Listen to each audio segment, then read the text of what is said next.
or dress like me, or throw some blonde hair on, or, you know, Apple TV wants to do that. That's their ignorant behavior.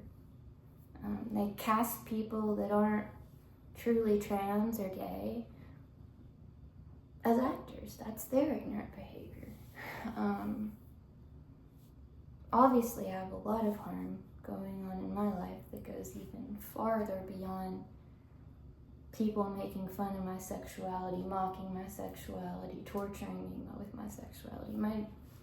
There will be things I may never recover from. But for the average person that is gay, trans, bi, two-spirit, their percentage risk of suicide and self-harm is, almost 20%. And it's because of your behaviors. People not accepting them, people pointing them out, people not affirming them.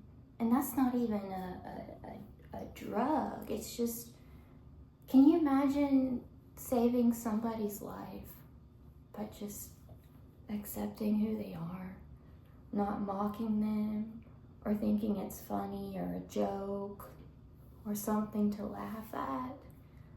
That's a miracle. But the sad thing of what Hollywood's done with me is it's extremely painful and hurtful for people that are serious about their sexuality. They're seriously trans, they're seriously identifying as masculine or seriously identifying as feminine. And then you have these actors that think it's hilarious or a joke or even mocking. To me, that scares me. It scares me for my community, and it scares me for people that are at risk. So I can't change the disgusting behaviors of the writers on this show or on Apple TV, on Hulu or Netflix, or what celebrities do. But I can continue to stand in who I am and know that that's their behaviors. That is their behaviors and what they're doing. And for kids going to high school, to college, people coming out, people, dressing as who they really are and being who they really are, they're going through those behaviors of what people, not their behaviors, but what people are sending them, those messages of unacceptance, of laughter, of joking, or hey, you can't use this bathroom, or you can't come to this class. That is what increases the suicide risk. Those unaccepting, unloving,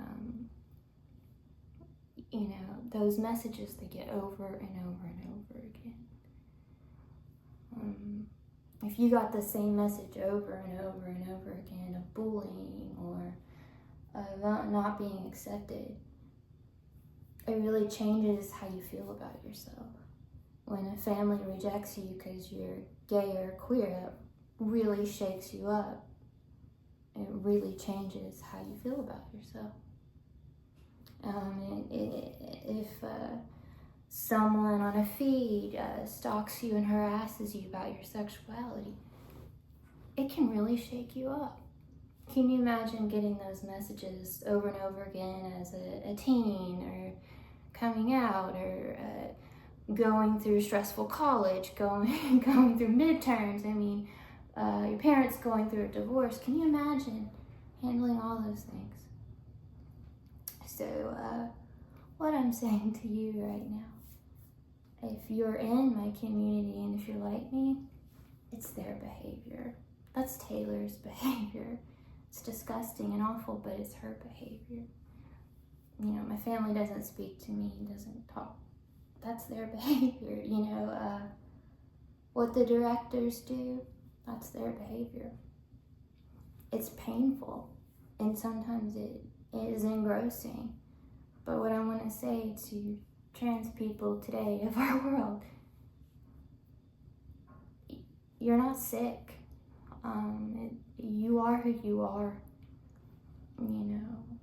what they do and say to you and mock you and bully you will make you sick. But you're not sick for being you. And find people that love you exactly for who you are, and you will thrive. And know that I love you and that God loves you. He loves you to no end. So I just had to say something because I don't think anyone on my show has the balls to do it.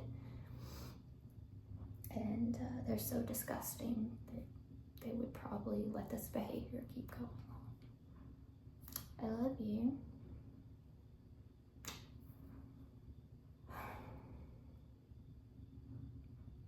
Remember, abuse is somebody else's behavior.